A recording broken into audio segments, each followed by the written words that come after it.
Welcome to Biggest Spoilars, the destination for exclusive spoilers, latest updates.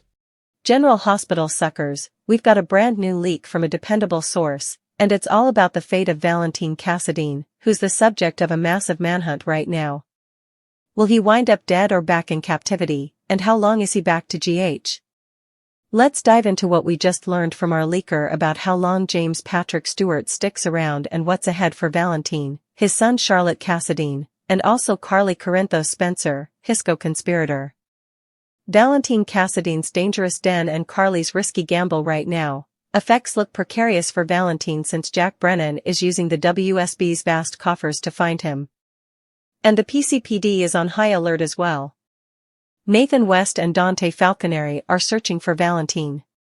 Everybody is searching for him. He's Port Charles's most wanted. Plus, Carly Spencer is taking a huge threat by letting Valentine lurk in her garret like a sexy club. And Carly dropped that crucial with the blue strip to gesture to Charlotte that Valentine is alive and well and that she just needs to hang tight. But with so numerous people watching Lulu Spencer's house, perhaps indeed WSB drones lurking, if notoriety saw Carly dropping that crucial, it's going to look veritably suspicious, especially after Charlotte picked it up and smiled. It was veritably clear it was some kind of signal. GH leak reveals James Patrick Stewart's exit timeline now. I absolutely adored James Patrick Stewart and I was so agitated to see him when we started to get those captivity scenes a couple of months ago. And I was surely hoping we get further of him and now we are. But the big question is how long does Valentine stick around? So, our leaker says unless commodity drastic changes, what's written and what's planned is that James Patrick Stewart ain't sticking around. He's not going to be on contract and he'll not stay long term. That's a big bummer because Valentine is one of my pets on General Hospital. And the leaker also said it's just problematic.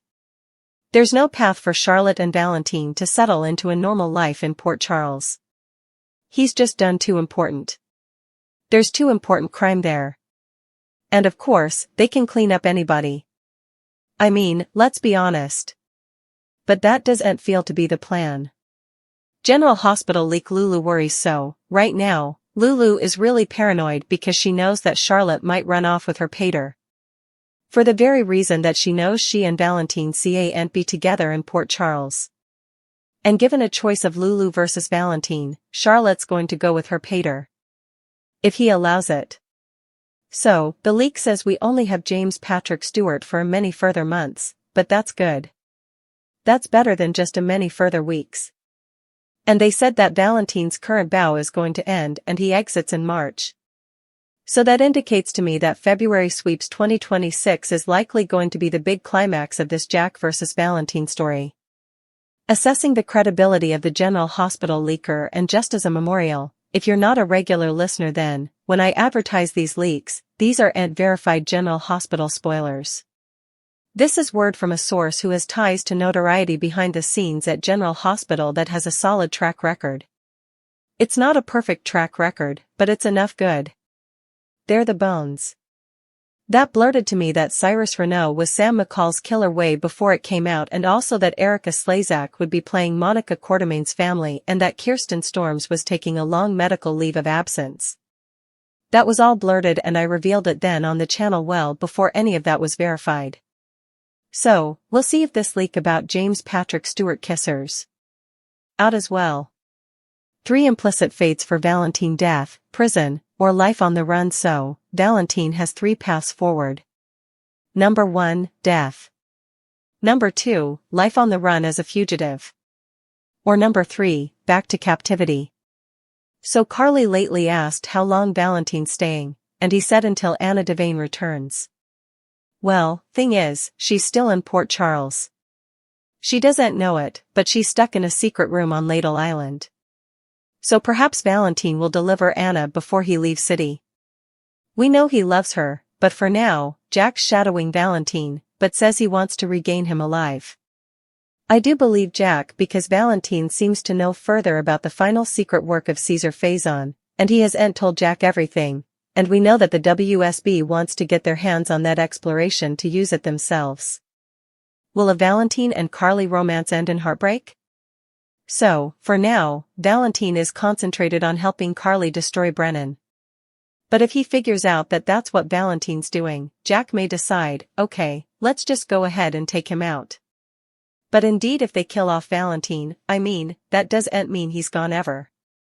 It's a cleaner and General Hospital loves to bring Cassadines back from the dead, they're awfully hard to kill. However, I'm just going to enjoy the coming many months of James Patrick Stewart. Indeed if we don't get to keep Valentine long term, if this leak is accurate.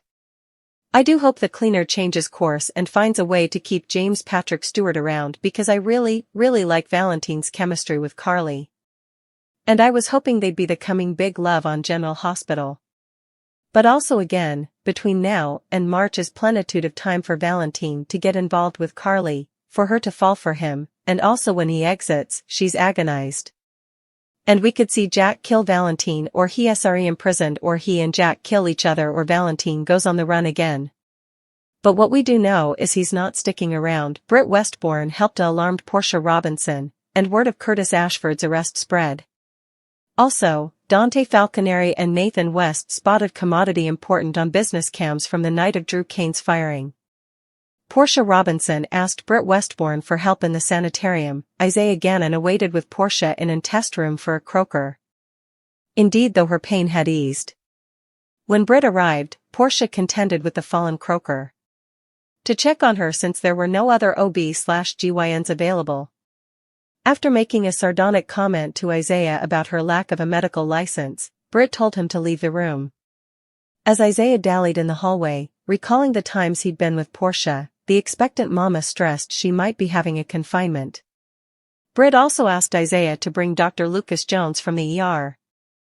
Britt reassured Portia when Lucas entered the test room. He questioned Britt's involvement with Portia but agreed to help by ordering tests since Britt wasn't authorized to do so. Britt comforted Portia that she didn't believe she was going to lose the baby, explaining that the tests were just a palladium. She allowed. Stress and dehumidification might have caused the cramps and advised Portia to take a many days of bed rest and concentrate more on her health.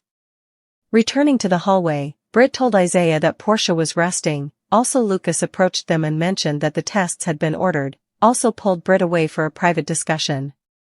Admitting her breach of sanitarium policy, Britt claimed she'd handle HR because she couldn't ignore Portia's hopeless request for help.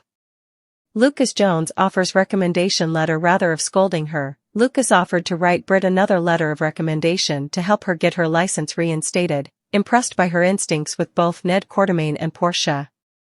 At the same time, Isaiah walked into Portia's room and asked if the baby was his.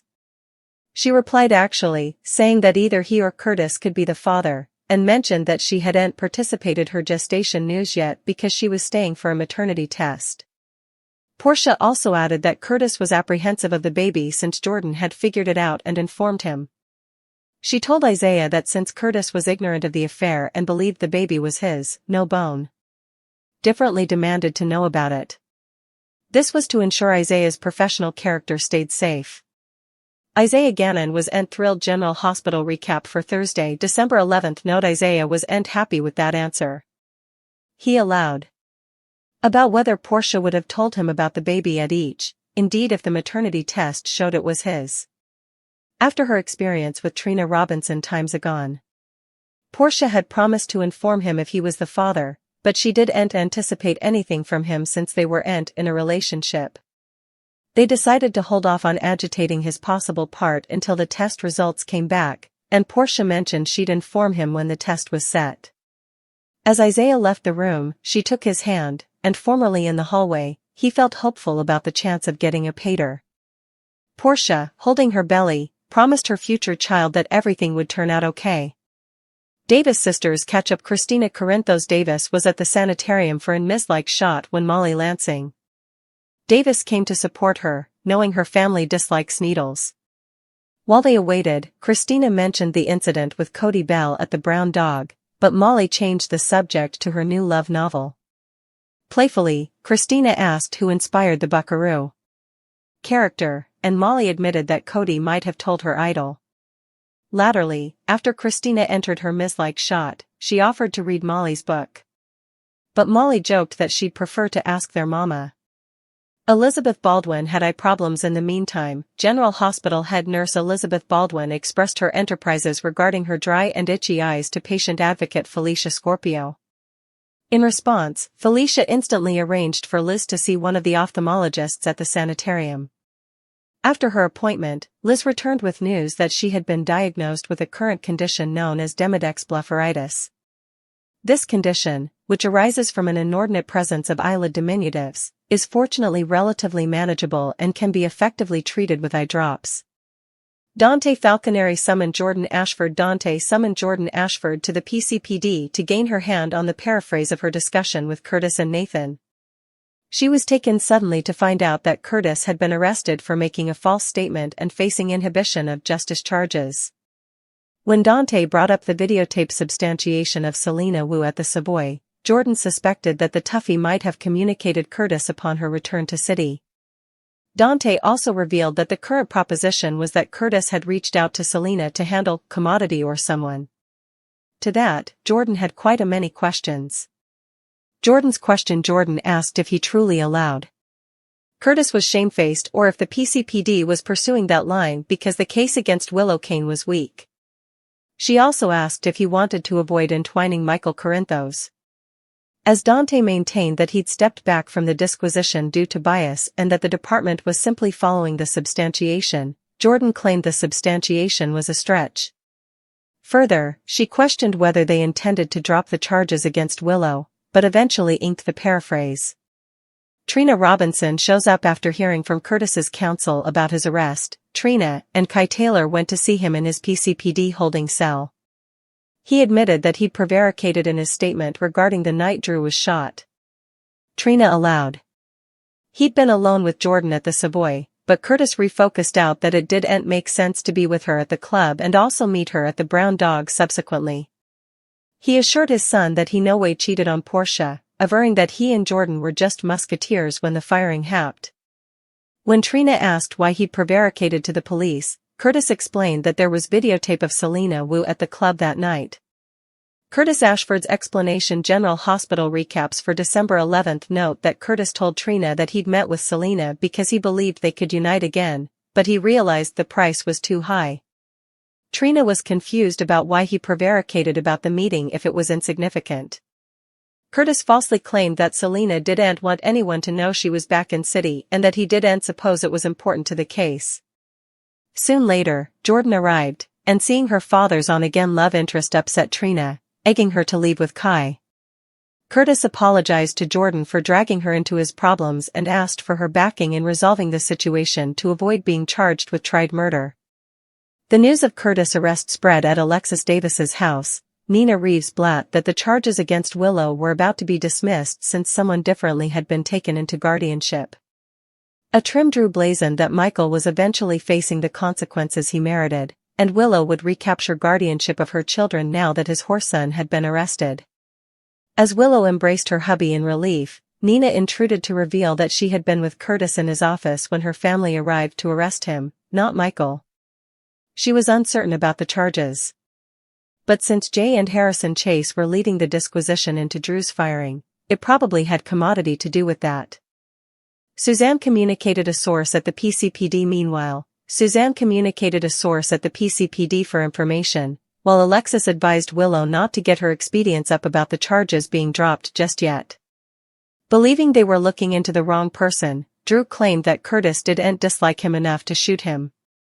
Nina, wanting to spare Willow from a trial for a crime she didn't commit, argued that Curtis's arrest should support the reasonable mistrustfulness argument. While they agreed that it was a possible outgrowth, Alexis advised them that the substantiation against Willow would simply vanish, and the judge might still decide to move forward with the trial. Nina fumed that if the PCPD had any substantiation against Curtis, also Willow should no longer be considered a suspect. Nina Reeves comforted her son while Alexis and Drew were looking at commodity on her computer. Nina assured her son by saying that Curtis's being charged would alter everything regarding the visit Hale. Twisting her marriage rings, Willow agreed when Nina asked what Willow planned to do about Drew. Willow said she couldn't bandy it at that moment. Across the room, Drew entered a call from Jordan, who mentioned she had a communication for him. Also, Alexis informed the others that Suzanne learned from her contact at the DA's office what the charges against Curtis were and that new hunt clearances had been issued for his bank records and videotape footage. Suzanne also mentioned that the scuttlebutt in the courthouse was that Selena Wu appeared in some of the footage, which puzzled Alexis. Drew Kane was startled by the citation of Selena Wu's name. Startled by the citation of Selena's name, Drew stepped out to take a phone call, and Nina left as well. Once it was just Willow and Suzanne, Alexis told her customer that Selena's involvement would introduce a new perspective. This would shift effects from a crime of passion to a premeditated mega-hit. Again prompting Willow not to get her expedients up, Alexis added that if the PCPD progressed with their tried murder charges against Curtis, they would have to drop the charges against her. She advised her customer to remain calm until they knew for sure. Michael Corinthos was frustrated upon reaching Curtis's office. Michael felt frustrated to see the PCPD searching for Sunup Media. Nathan streamlined him about Curtis's arrest. Michael also progressed to the Crimson Services, where he discovered Jacinda Bracken trying on a dress in Nina's office, as the master was out for the day. He informed her about the situation at Sunup, participating that Curtis was charged with inhibition of justice, but that could escalate to tried murder. It depended on the substantiation the police uncovered, which could lead to Willow's release. Michael bothered that if Willow was cleared, it might affect their visit Hale. He allowed. She'd portray herself as a wronged mama who hadn't seen her kiddies in months and was now married to a Solon. Michael and Jacinda caught, and you'll be dating a co-caught, Jacinda remarked with abdication. Michael advised Jacinda against speaking negatively about herself, but she signed it off, saying that was how others saw her. She noted that if Curtis was charged with Drew's firing, they wouldn't have to pretend to be in a relationship presently. Still, Michael believed that Curtis's attorneys would essay to use the same tactics as Alexis to produce reasonable mistrustfulness. Jacinda tried to offer Michael a way out of their relationship, but they both conceded that their passions were genuine now.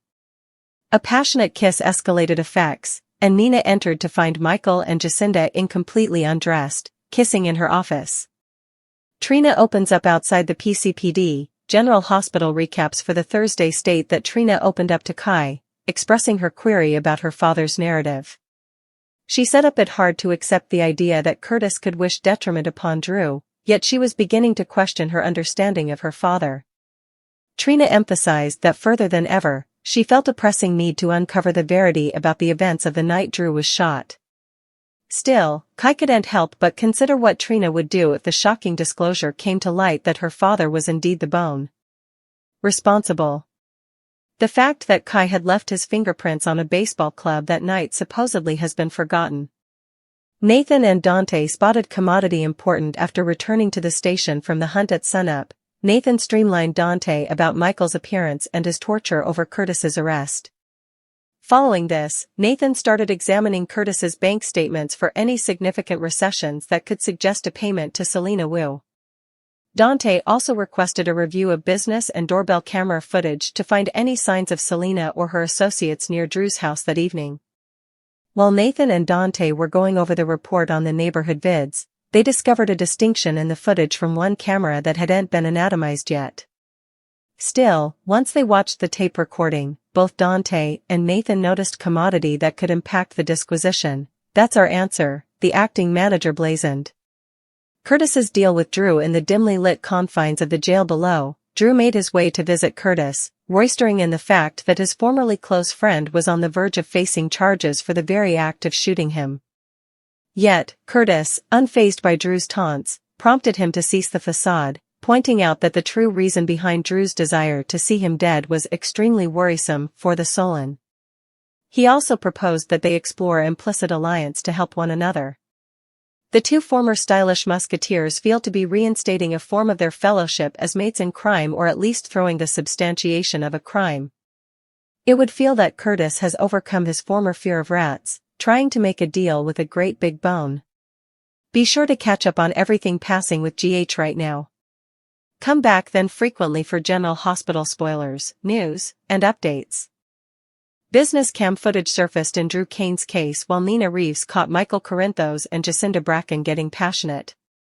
At the PCPD, Jordan Ashford was summoned to subscribe a paraphrase of the discussion she was present for between Curtis and Nathan West.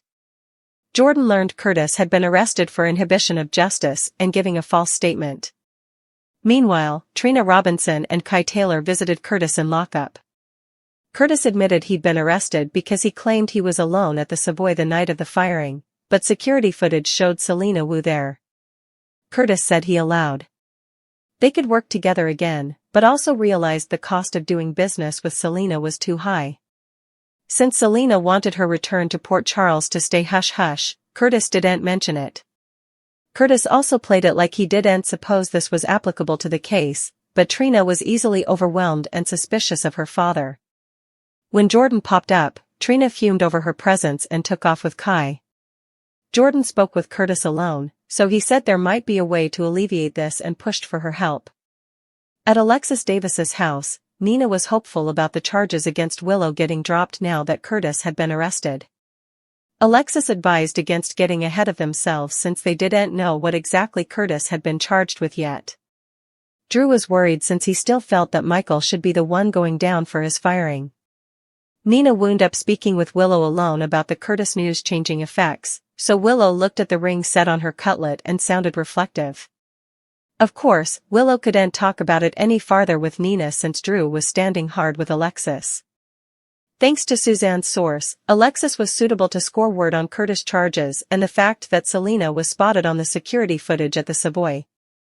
Although Alexis still didn't want Willow getting exorbitantly auspicious, she conceded the possibility of this getting a premeditated mega-hit case. However, also Willow's own charges would be dropped if Curtis was charged with tried murder. After Jordan called Drew to bear a communication, he met with Curtis in lockup at the station. Curtis suggested they demanded to help each other since Drew didn't want his tried murder motive coming to light. At sunup, Michael reeled over the bobbies, searching the place and set about the Curtis situation. Subsequently, Michael took the rearmost word to Jacinda, who was trying on dresses at Crimson while Nina was out of the office. Michael bothered about the eventuality for Willow to get off the hook and have better chances in court. Jacinda was concerned about Michael dating a companion and how that'd look now that Willow was married to a Solon. Indeed so, Michael verified that their connection was real and got Jacinda's assurance that she felt the same way. Jacinda and Michael started taking their clothes off for some passion, so Nina was frightened when she walked by on their passionate moment. Back at the PCPD, Nathan spoke to Dante about going through Curtis bank records to see if there might have been payment for a mega-hit. Dante also realized a labeling error meant some business cam footage from Drew's area had gone unbounded. Dante and Nathan watched the footage train from that night, so they were both taken suddenly. Well, I'll be damned, Nathan said before Dante claimed they had their answer. At GH, Portia Robinson wanted Britt Westbourne to examine her since no other OB-GYNs were on hand to do it ASAP. Portia claimed she couldn't lose this baby, so Isaiah Gannon was taken suddenly over her gestation. Lucas Jones had to order the tests Britt asked for since she didn't have a medical license, but Britt assured Portia they were just a palladium. Britt comforted Portia about her baby before putting the focus on hydration and a many days of bed rest. Although Lucas made it clear he still was an addict of Britt's, he offered to write her a letter of recommendation if she demanded one as part of her medical license reinstatement. Back with Isaiah, he questioned Portia and got evidence that the baby could belong to him or Curtis. Portia admitted Curtis formerly knew because Jordan figured it out and told him, but he didn't know Isaiah was a father option. However, Portia claimed she'd tell him the verity if the forthcoming maternity test results revealed Isaiah was the biopater. Since Christina Corinthos Davis demanded a mislike shot, Molly Lansing Davis kept her company in the staying area and offered updates on the novel she was working on. Molly mentioned her buckaroo character, so Christina realized he was inspired by Cody Bell. Hard, Elizabeth Baldwin was floundering with a scratchy eye issue, so Felicia Scorpio talked her into seeing an ophthalmologist ASAP. This principally turned into a public service advertisement for Demodex blepharitis, which can be when a person has an overgrowth of eyelid diminutives. General Hospital spoilers say Elizabeth deserves a real plot, so stay tuned to see if she'll ever get one.